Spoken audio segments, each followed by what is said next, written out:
Hello everyone. In this video, I am doing a question bank of 1 mark questions taken from the chapter 1 number systems.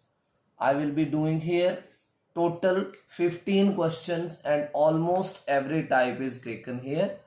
So let's start from question number 1.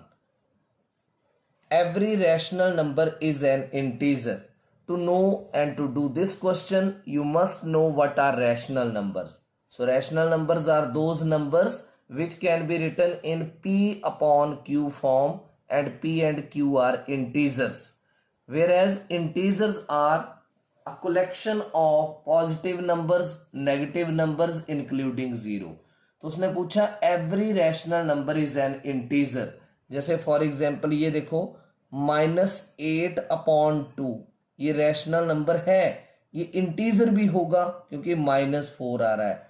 But जैसे -3/7 ये rational number तो है but integer नहीं है, so इसका आएगा false.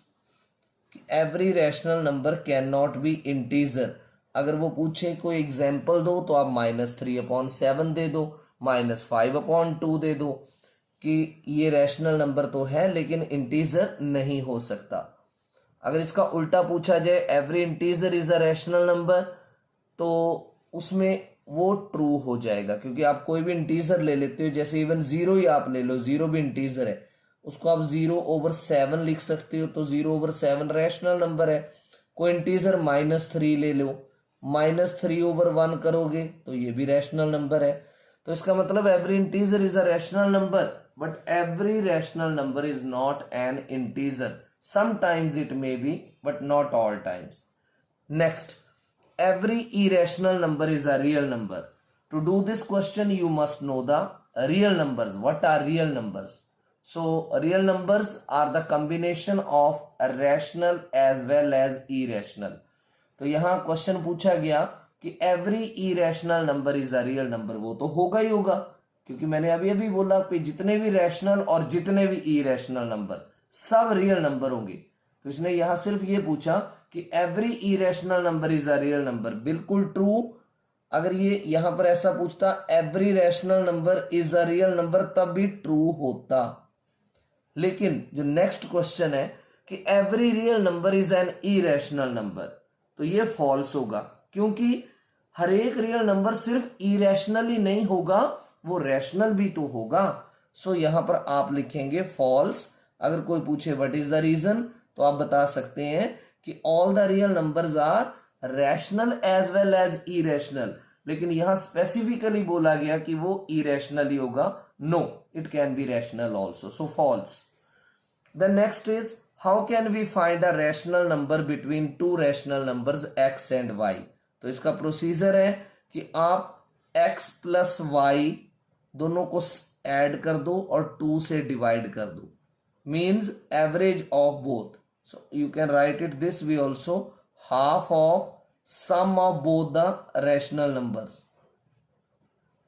Next, write a rational number between 3 and 4. ये कई तरीके से लिख सकते हो. इस फॉर्मूले से भी कर सकते हो, जैसे 3 + 4/2, तो ये बना 7/2. तो ये एक रैशनल नंबर हो गया 3 और 4 के बीच में. अगर मान लो 3 और 4 के बीच में कोई पॉइंट्स में लिख देता है रैशनल नंबर 3.1, उसको भी कंसीडर करना पड़ेगा. 3.2 लिख दे, 3.3 लिख दे, 3.4 लिख दे, तो 3.9 तक कोई भी वो लिख सकता है, तो वो रैशनल नंबर माना जाएगा 3 और 4 के बीच में. 6th क्वेश्चन है 3√5 और 4√5 को मल्टीप्लाई करो. तो ऐसे लिख दिया. इसमें क्या होता है, पहले कांस्टेंट नंबर्स को मल्टीप्लाई कर देते हैं. 3 × 4 12 और √5 × √5 है 5. 12 5s are 60 is the answer. Next is how many rational numbers can be found between two rational numbers. तो ये तो आप जितने मर्जी फाइंड आउट कर लो. Infinite. You can find infinite rational numbers between any two rational numbers. So infinite is the answer of this question.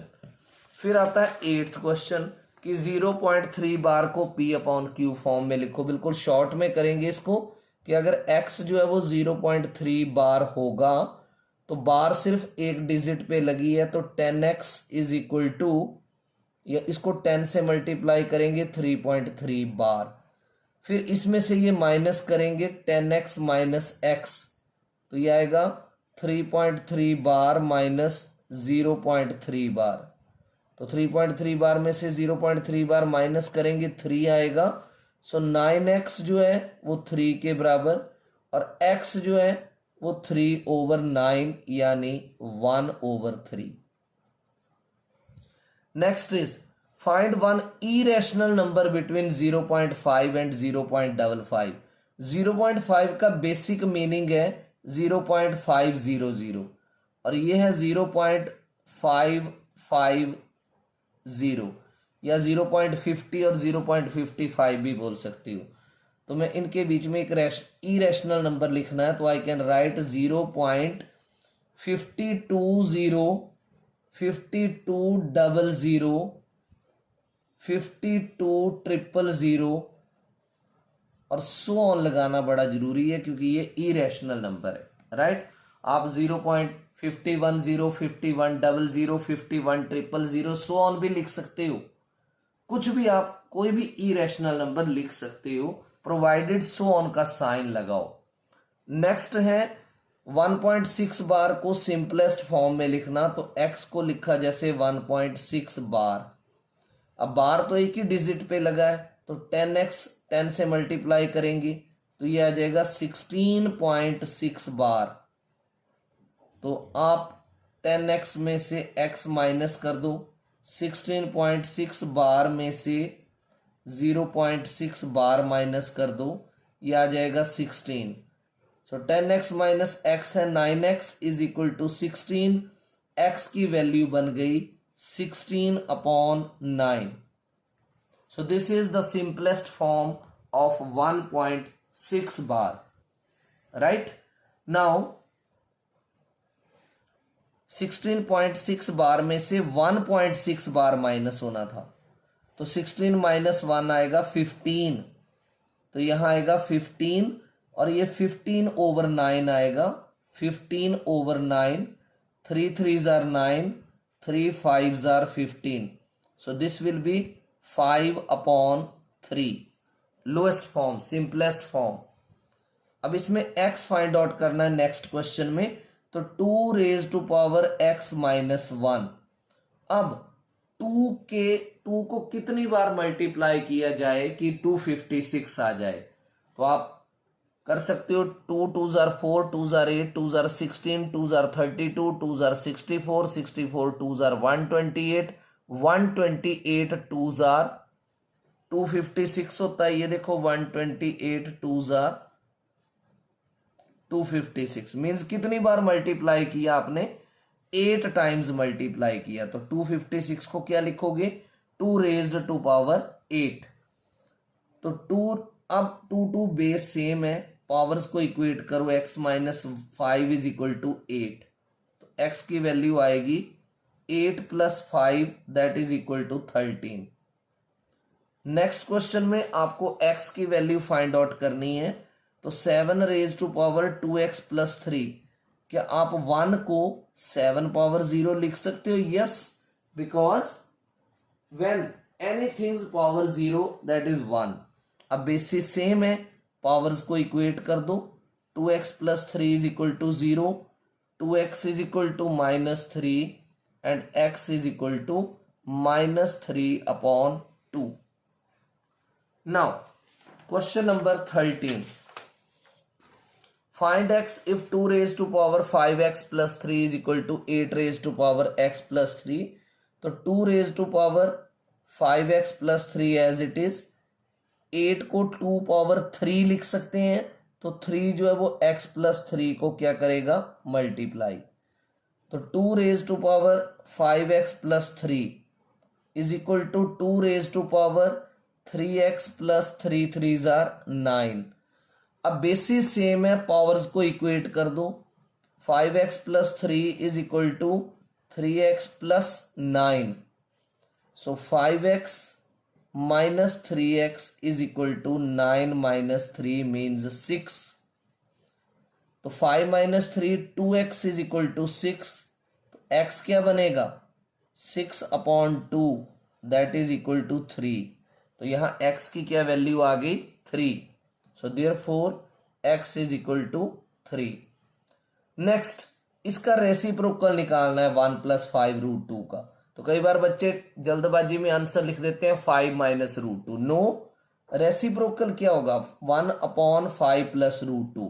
अब आपने answer यहां भी नहीं छोड़ देना, इसको रैशनलाइजेशन करना है 1 upon 5 plus root 2 into 5 minus root 2 upon 5 minus root 2. तो ये आ जाएगा 5 minus root 2 और डिनोमिनेटर में बना a plus b into a minus b. तो a square minus B square, 5 का square is 25 minus under root 2 का स्क्वायर इज 2. तो 5 minus under root 2 upon 23 is the answer. Now, last question. What is the rationalization factor of 7 minus 3 root 5? तो इसका answer होगा 7 plus 3 root 5. तो ये थे question number 1 के question bank of 1 mark questions. Hope you have understood all these questions with explanation. If you have understood well, like the video, comment, and if you want that I should post more 1 marker questions of all other chapters, do write in the comment section. Thank you.